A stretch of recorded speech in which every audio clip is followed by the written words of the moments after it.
ನಮಸ್ಕಾರ. ಆರ್ಫೆ info YouTube channel ಸ್ವಾಗತ. ಈ ವಿಡಿಯೋದಲ್ಲಿ 2026ರ ಏನು SIR ಪ್ರಕ್ರಿಯೆ ಪ್ರಾರಂಭವಾಗಿತ್ತೋ ಇದರ ಒಂದು ಅಂತಿಮ ಮತದಾರರ ಪಟ್ಟಿಯನ್ನು ಈಗ ಪ್ರಕಟಣೆಗೊಳಿಸಿದೆ. ಯಾವುದು ಎಲೆಕ್ಷನ್ ಕಮಿಷನ್ ಆಫ್ ಇಂಡಿಯಾದವರು ಕರ್ನಾಟಕದ ಒಂದು ಅಂತಿಮ ಮತದಾರರ ಪಟ್ಟಿಯನ್ನು ಇವತ್ತು ಅಂದರೆ 24/8/2026ಕ್ಕೆ ಬಿಡುಗಡೆ ಮಾಡಿದ್ದಾರೆ. ಹೀಗಾಗಿ ನೀವು ಮಾಡಬೇಕಾಗಿರೋದಿಷ್ಟೇ, ಈ ಒಂದು ಮತದಾರರ ಪಟ್ಟಿಯಲ್ಲಿ ನಿಮ್ಮ ಹೆಸರು ಇದೆಯೋ ಇಲ್ವೋ ನೋಡ್ಕೊಳ್ಳಿ. ಯಾಕಂದರೆ ಇದು ಅಂತಿಮ ಮತದಾರರ ಪಟ್ಟಿ ಆಗಿರುತ್ತೆ. ಏನಾದರೂ ಇಲ್ಲದೇ ಇದ್ದರೆ ನೀವು ನಿಮ್ಮ BLOಗೆ ಭೇಟಿ ಕೊಟ್ಟು ನಿಮ್ಮ ಹೆಸರನ್ನು ಸೇರಿಸಲಿಕ್ಕೆ ಟ್ರೈ ಮಾಡಿ. ಇಲ್ಲದೇ ಇದ್ದರೆ ನಿಮಗೆ ನೋಟಿಸನ್ನು ಎಲೆಕ್ಷನ್ ಕಮಿಷನರ್ ನೋಟಿಸನ್ನು ನೀಡ್ತಾರೆ. ಓಕೆ, ಹೀಗಾಗಿ ಈ ವಿಡಿಯೋದಲ್ಲಿ ಈ ಒಂದು ಮತದಾರ ಪಟ್ಟಿಯಲ್ಲಿ ನಿಮ್ಮ ಹೆಸರನ್ನು ಯಾವ ರೀತಿಯಾಗಿ ನೋಡಬೇಕು, ಯಾವ ರೀತಿಯಾಗಿ ಡೌನ್ಲೋಡ್ ಮಾಡ್ಕೋಬೇಕು ಅನ್ನೋದನ್ನು ಹೇಳ್ತಾ ಬರ್ತೀನಿ ಅಂತ ವಿಡಿಯೋವನ್ನು ಎಂಡ್ವರೆಗೆ ನೋಡಿ. ಮತ್ತು ಡಿಸ್ಕ್ರಿಪ್ಷನ್ ಬಾಕ್ಸಲ್ಲಿ ಒಂದು ಲಿಂಕ್ ಕೊಟ್ಟಿದ್ದೀನಿ. ಆ ಲಿಂಕನ್ನು ಕ್ಲಿಕ್ ಮಾಡಿದ ತಕ್ಷಣವೇ ನಿಮಗೆ ಈ ರೀತಿಯಾದಂಥ ಒಂದು ಪೇಜ್ ಓಪನ್ ಆಗುತ್ತೆ. ಓಕೆ, ಈ ರೀತಿಯಾದಂಥ ಪೇಜ್ ಓಪನ್ ಆಗುತ್ತೆ. ಇದು ಮೊಬೈಲಲ್ಲೇ ನೀವು ಮಾಡುವಂಥದ್ದು, ನಾನು ಮೊಬೈಲಲ್ಲೇ ಮಾಡಿರುವಂಥದ್ದು. ಓಕೆ, ನಿಮಗೆ ಆ ಲಿಂಕ್ ಕ್ಲಿಕ್ ಮಾಡಿದ್ರೂ ಸಹಿತ ನೀವು ಡೈರೆಕ್ಟಾಗಿ ಎಲೆಕ್ಷನ್ ಕಮಿಷನ್ ಆಫ್ ಇಂಡಿಯಾಗೆ ವೆಬ್ಸೈಟ್ಗೆ ಹೋಗ್ಕೊಂಡು ಅಲ್ಲಿಯೂ ಸಹಿತ ಒಂದು ಡಿಸ್ಪ್ಲೇ ಮಾಡ್ತಿದ್ದಾರೆ, ಅಂತಿಮ ಮತದಾರ ಕರಡು ಪ್ರತಿ ಪ್ರಕಟ ಅಂತೇಳಿ. ನೀವು ಅದನ್ನೂ ಸಹಿತ ಕ್ಲಿಕ್ ಮಾಡ್ಬೋದು.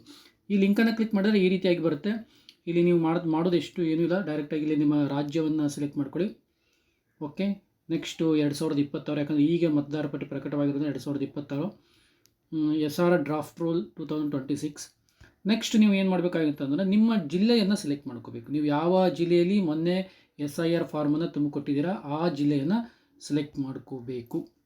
ಓಕೆ, ಆ ಜಿಲ್ಲೆಯನ್ನು ಸೆಲೆಕ್ಟ್ ಮಾಡಿದ ತಕ್ಷಣ ನಿಮಗೆ ಆ ಜಿಲ್ಲೆ ಈ ರೀತಿಯಾಗಿ ಆಪ್ಷನ್ ಕೊಡುತ್ತೆ. ನಿಮ್ಗೆ ಯಾವ ಜಿಲ್ಲೆ ನೋಡಿ ಅದನ್ನು ಟಿಕ್ ಮಾಡ್ಕೋಬೇಕು. ಅದಾದ ನಂತರ ಕೆಳಗಡೆ ನಿಮ್ಮ ಜಿಲ್ಲೆ ಆದ ನಂತರ ನಿಮ್ಮ ಮತದಾರರ ತಾಲೂಕುಗಳನ್ನು ಯಾವ್ಯಾವ ಮತದಾರರ ಎಲೆಕ್ಷನ್ಸ್ ಕಾನ್ಸ್ಟಿಟ್ಯೂಷನ್ಸ್ ಅಂತಿದೆ ಅಲ್ಲನ್ನು ಕೊಟ್ಟಿರ್ತಾರೆ. ನಾನು ರಾಯಚೂರನ್ನು ಸೆಲೆಕ್ಟ್ ಮಾಡಿದೆ. ರಾಯಚೂರಲ್ಲಿ ಇಷ್ಟು ಕಾನ್ಸ್ಟಿಟ್ಯೂಷನ್ಸ್ಗಳು ಇದು. ಓಕೆ, ಇದನ್ನು ಸೆಲೆಕ್ಟ್ ಮಾಡಿದ ನಂತರ ನಿಮಗೆ ಕೇಳುತ್ತದೆ ಯಾವುದು ಇಂಗ್ಲೀಷಲ್ಲಿ ಬೇಕು, ಕನ್ನಡಲ್ಲಿ ಬೇಕು, ಮರಾಠಿಯಲ್ಲಿ ಬೇಕು ಅನ್ನೋಂಥ 3 ಆಪ್ಷನ್ಸ್ ಇದೆ. ನೀವು ಕನ್ನಡ ಬೇಕಿದ್ದರೆ ಕನ್ನಡ, ಇಲ್ಲ ಇಂಗ್ಲೀಷ್ ಬೇಕಿದ್ದರೆ ಇಂಗ್ಲೀಷನ್ನು ಕ್ಲಿಕ್ ಮಾಡಬೇಕು. ಓಕೆ, ಇಲ್ಲಿ ಕ್ಲಿಕ್ ಮಾಡಿದ ನಂತರ ಲಾಸ್ಟಿಗೆ ಏನಾಗುತ್ತೆ, ಈ ರೀತಿಯಾಗಿ ಕ್ಯಾಪ್ಚೆ ಕೋಡನ್ನು ಕೊಟ್ಟಿರ್ತಾರೆ. ಈ ಕ್ಯಾಪ್ಚೆ ಕೋಡನ್ನು ಇಲ್ಲಿ ತುಂಬ್ಕೋಬೇಕು. ಓಕೆ, ಇಲ್ಲಿ ತುಂಬಿಕೊಂಡ ನಂತರ ಇದ್ರ ಕೆಳಭಾಗದಲ್ಲಿ ಏನಿದೆ ಅಂತಂದರೆ ಸೀರಿಯಲ್ ನಂಬರ್, ಪಾರ್ಟ್ ನಂಬರ್ ಅನ್ನುವಂಥ ಮತ ಬೂತ್ ಓಪನ್ ಆಗುತ್ತೆ. ನಿಮಗೆ ಆಲ್ರೆಡಿಯಾಗಿ ನಿಮ್ಮ ಮತದಾರರ ಬೂತ್ ನಂಬರ್ ನಿಮಗೆ ಗೊತ್ತಿತ್ತು, ಪಾರ್ಟ್ ನಂಬರ್ ಗೊತ್ತಿತ್ತು ಅಂದರೆ ನೀವು ಈಸಿಯಾಗಿ ಡೈರೆಕ್ಟಾಗಿ ತೊಗೊಂಡು ಹೋಗ್ಬೋದು.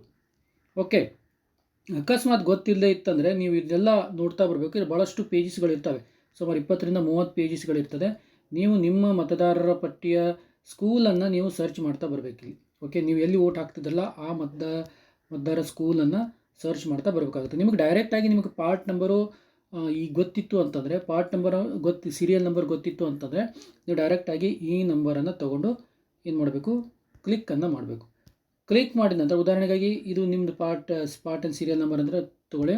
ಆವಾಗ ನೀವೇನು ಮಾಡಬೇಕು, ಇದು ಮೇಲ್ಭಾಗದಲ್ಲಿ ಡೌನ್ಲೋಡ್ ಅಂತಿದೆ, ಈ ಡೌನ್ಲೋಡನ್ನು ಕ್ಲಿಕ್ ಮಾಡಬೇಕು. ಆವಾಗ ಡೌನ್ಲೋಡನ್ನು ಕ್ಲಿಕ್ ಮಾಡಿದ ನಂತರ ನಿಮಗೆ ನಿಮ್ಮ ಒಂದು PDF ಫೈಲ್ ಡೌನ್ಲೋಡ್ ಆಗಿ ಬರುತ್ತೆ.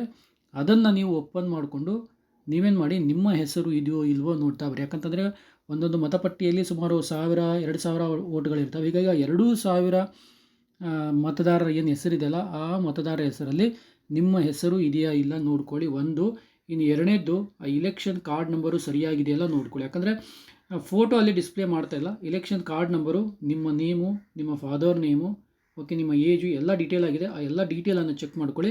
ಏನೇ ಕರೆಕ್ಷನ್ ಇದ್ದರೂ, ಯಾಕಂದರೆ ನೇಮ್ ಕರೆಕ್ಷನ್ನು ಸಹಿತ ಇರ್ತದೆ, ಏನೇ ಕರೆಕ್ಷನ್ ಇದ್ದರೂ ಸಹಿತ ನೀವು ನಿಮ್ಮ ಸಮೀಪದ BLO ಯಾರೋ ನಿಮ್ಮ BLO ಇರ್ತಾರಲ್ಲ ಅವರಿಗೆ ನೀವು ಮಾಹಿತಿಯನ್ನು ಕೊಡಬೇಕು. ಓಕೆ, ಯಾಕಂದರೆ ಮುಂದಿನ ದಿನಗಳಲ್ಲಿ ಇದಕ್ಕೆ ಆಧಾರ್ ಕಾರ್ಡ್ ಲಿಂಕ್ ಮಾಡುವಂಥ ಒಂದು ಚಾನ್ಸಸ್ ಇದೆ. ಹೀಗಾಗಿ ನೀವು ನಿಮ್ಮ ಹೆಸರನ್ನು ಕರೆಕ್ಟಾಗಿ ಚೆಕ್ ಮಾಡ್ಕೊಳ್ಳಿ. ಓಕೆ, ಈ ರೀತಿಯಾಗಿ ನಾವೇನು ಮಾಡ್ಬೋದು, ನಮ್ಮ ಒಂದು ಮತದಾರರ ಪಟ್ಟಿಯ ಲಿಸ್ಟನ್ನು ನೋಡ್ಬೋದಾಗಿದೆ. ಓಕೆ, ಈ ರೀತಿಯಾಗಿ ಮತದಾರರ ಪಟ್ಟಿ ಬರುತ್ತೆ, ನಿಮ್ಮ ಹೆಸರನ್ನು ಸರ್ಚ್ ಮಾಡ್ತಾ ಹೋಗೋದು. Okay, thank you.